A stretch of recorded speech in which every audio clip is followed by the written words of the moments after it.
Cubic right angle weave, or CRAW. Yes, I hear you scream, please help me. It's one of those stitches that really gets my students in a muddle. And as a designer, it's a stitch I use an awful lot in my projects. If you follow along my tutorials or my workshops, you will have come across it by now, I'm sure. And I know it sends some people screaming and running to the hills, but it doesn't need to. I'm going to show you some of my favourite tips and techniques to get started with this tricky stitch, and also how to join ropes together, and some other little tips to get you started along the way. And before long, we'll have you crawling like a superstar. There are lots of different ways of starting cubic right angle weave, and ultimately there's no right or wrong way, as long as you're creating a nice neat cube that you can start with your foundation of your CRAW rope. I'm going to show you my preferred way of starting a CRAW rope. Then I'll also show you a second alternative method that can be quite handy if you're getting stuck.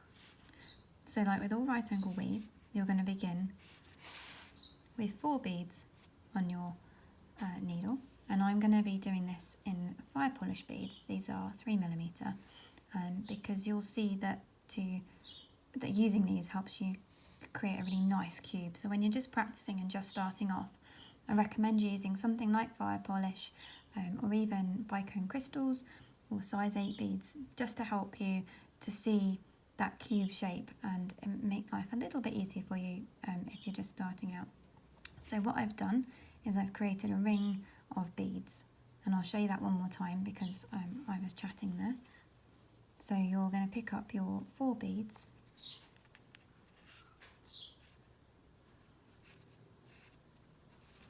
and you're going to pass through, take them down to the end of your thread or wherever you need it to be with a little tail, and pass through that first bead again, and that's going to create a nice ring of beads. And that's just like in right angle weave, it's the same as that. It's basically single needle right angle weave, and you've created 1 ring of beads. Now I like to pass through this initial base ring again. It helps keep the tension on that first one and stops it pulling apart, particularly when you're new to it. Just makes everything much easier.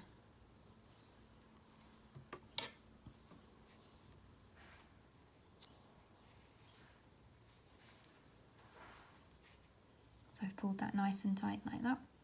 And I like to just pass away from that bead when my tail is, just to get away from that really. And now for my next unit, I'm going to pick up 3 beads. And that's because I've already got 1 in place. Same as with right angle weave, every unit needs to have 4 beads in it. So this is my base unit. This is what I'm going to call the floor of my cube. If you picture a cube, this is the floor or the base. So I picked up 3, and I go back through that same bead that I'm exiting from. Pull that nice and tight, and you have your first wall of your cube. So working around my base, I'm going to go into the next bead along. I'm going to pick up 2, and that's because I've already got 1 bead here and 1 bead here in place of my 4 beads for my next wall. So I'm going to go down through that wall and along through that base bead again. Keeping that flat, that's what you've got now. You've got 1, 2, 3 units.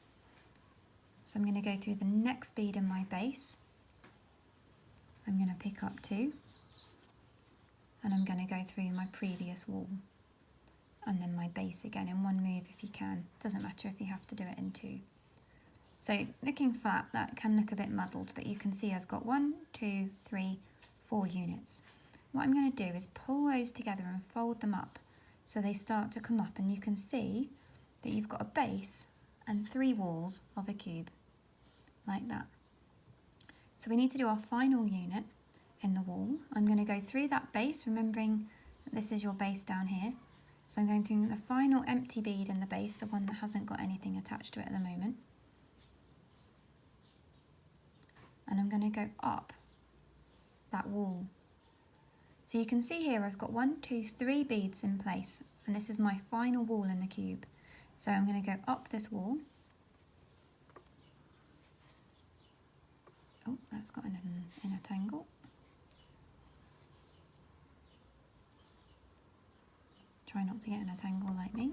Oh, goodness me. It's that pesky tail thread.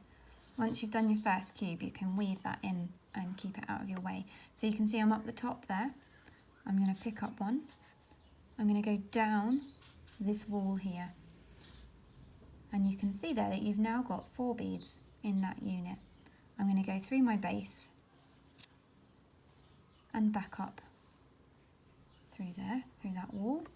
And now if you flip that over, you'll see you've got a nice ceiling there with 4 beads in a unit, but none of them are actually joined together. So to just complete this, I'm going to take my thread through all 4 beads in that top unit just to finish and complete that first cube. And that's it. That's how you make 1 cube of cubic right angle weave. Hurrah! So now we need to move on to our next part. And often this is where people come unstuck. They think, brilliant, I've got 1 cube down. Adding a next cube onto it can throw them off a little bit. So I'm going to just show you how to do that. So you may like to lay out the beads that you need for each step at this point.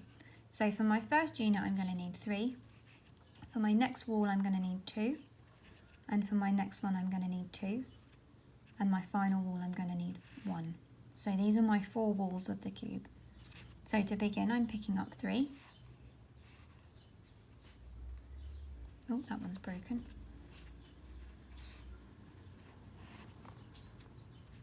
Let's try that again. I'm going to pick up 3. And I'm going to go back through the bead that I'm exiting. So let's turn this over this way. This is going to be my base that I'm going to be working around. So I've added my 3, I'm going to go through the next bead in my base, and I'm going to pick up those 2 beads. And then I'm going to go through the previous wall and the base, and that gives me my 4 beads in the unit. I'm going to go through the next bead in the base and pick up 2. I'm going to go through the wall and the base, and then taking this round, and you can see this is my final unit, and I've got 1 bead left on my mat. So I'm going to go through this base and up through that wall, pinching it together, and you can see that really coming together. I'm going to pick up that final bead and go through that wall there, and then through the base. I'm going to go up through that wall and join that base together. So that's my ceiling there, sorry. And there we go. And that's how we do that. Now, what you would do to carry on going is just to repeat that last step until you've got a rope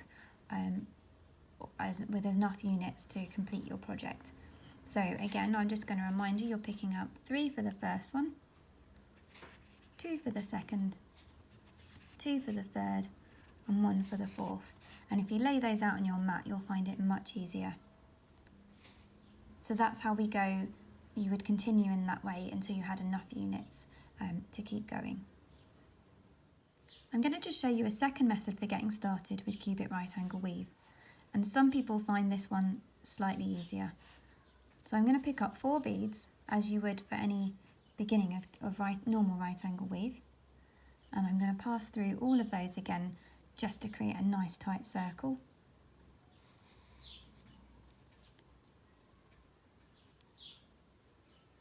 And then I like to just pass through the very first bead again. And sometimes I find it's easier to get away from that tail thread. This isn't a necessary essential, but I like to just pass through the next one just to get away from it. So I've got my first unit of right angle weave. Now I'm going to pick up 3 beads to create my second unit and go through that first bead again. And I'm going to pass through the next 2 beads. So I'm essentially just doing a strip of right angle weave there. So I'm going to pick up another 3, go back through that bead I'm exiting, and go through the next 2. So I've got 3 units of right angle weave. 1, 2, 3. What I'm going to do is fold those round, pick up 1 bead, and you can see here this is the very first unit. I'm going to go up through that unit, pick up 1 more, and go down through that one that I originally exited from. If you pull that nice and snug, you'll see that what you've got is a tube. But if you hold it correctly, you'll see it's actually a cube that's just open on the top and bottom.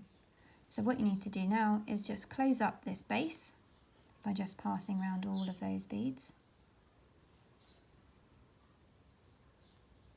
Oh, and not lose your thread.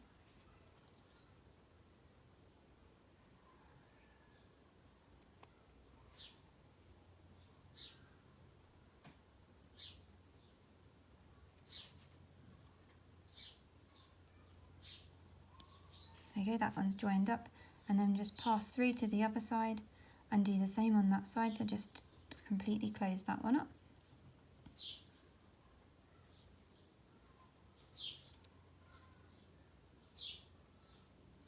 You can just close that one up as well. And there you have it. You've got your beginner cube of cubic right angle weave. And then you just continue in exactly the same method as I showed you earlier in this video to create the rest of your right angle weave. But that's the second method of starting the cube. It's also worth noting that you can play around with these using different types of beads like bicones. You can make some really cute little beaded beads. I make a lot of earrings using bicones in this way, just crystal bicones, and I use a clear Supple Max monofilament thread and just attach them to little rings, and they make the cutest little earrings. They're very sparkly and really quick and easy to make. Final tips with CRAW. One thing you may find useful when you're creating your ropes is I like to rotate the rope in my fingers so that the side I'm working on is always facing me. So let me show you how that might look. So I'm going to start this one off. I'm picking up my 3. I'm going to go through, and then I'm going to rotate the cube in my hands and go through the next bead in the base.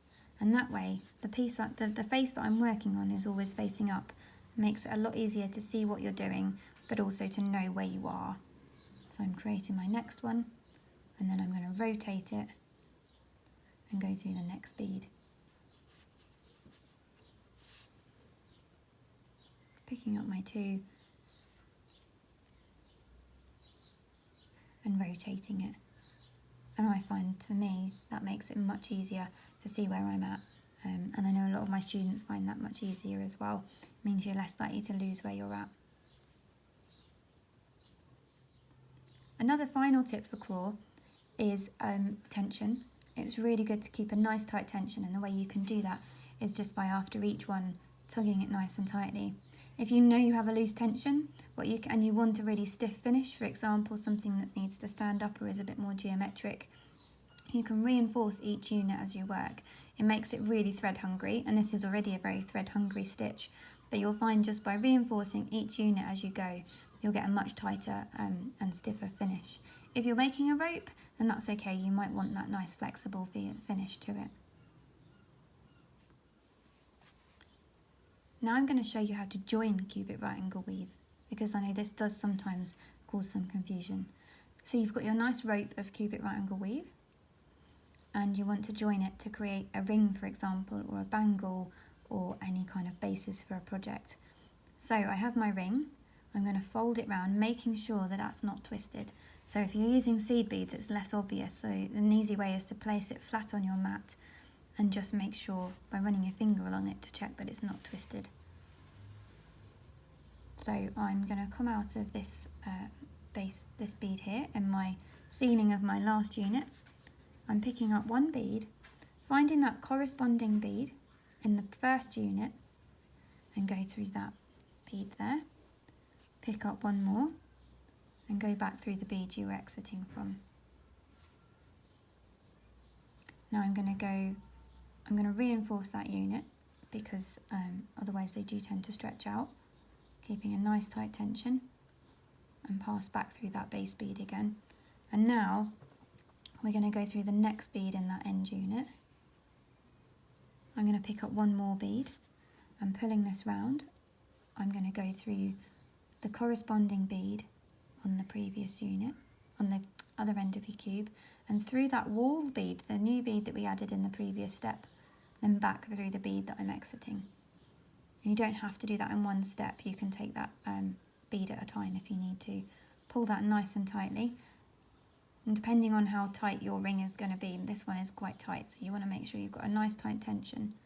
Reinforce that unit again, and then pass through the next bead in that base. And keep doing it around the base. It's easy, it's tempting to scoot up between the new beads, but if you keep working around the base, it means you won't get lost, and you've got no problems with figuring out where you're at. So I picked up a new one. I've gone into the next bead in the base, picked up a new one, gone through the corresponding bead, and then I'm going to go through that wall bead again, back through that original bead. Pull that nice and snug. And so now, turning it over, you can see you've got your next bead. So I'm going to go down, and everything's in place for this unit. So I've lost my needle again, bear with me. So I've got my last unit, and you can see here I've already got 1, 2, 3, 4 beads all in place. So it's just a case of, as with your ceiling, just joining those all together. And you'll find that starting with one of your outer units, starting with that inner unit first, like we did, the one that's going to sit inside here, is easiest, because it means you don't end up with that bead, that unit being the final one. There's no risk of that, which is a bit tricky. So start with that unit first and make that the first one that you create. So if you've got a seed bead rope, sometimes it's easy after it's finished, depending on how big your ring is, to just twist it round into position. But with something small like this, it's not possible. So it's easiest to start with that one, and then that means that's not your last unit that you're trying to join while it's all in there. So there you have it. I wanted to show you some projects and ideas of what you can do with cubic right angle weave. Here is my galvanised space cube necklace, and this just uses seed beads and cubic right angle weave to create dimensional little cubes. It's a cubed cube, if you will. So yeah, that's one. The other one are these bangles. These use cubic right angle weave to make fun little bangles that you can stack up and wear. And then this is a slightly more advanced project, which is my astronomical clock, and this one uses 2-hole beads, as well as a combination of fire polish, pearls and seed beads here to bring together this moving pendant. But it is basically, at its core, it's cubic right angle weave. And finally, my lotus pendant, which uses a fire polish again to create a base of cubic right angle weave, which you can then embellish. So it just shows you all the fun things you can do with cubic right angle weave.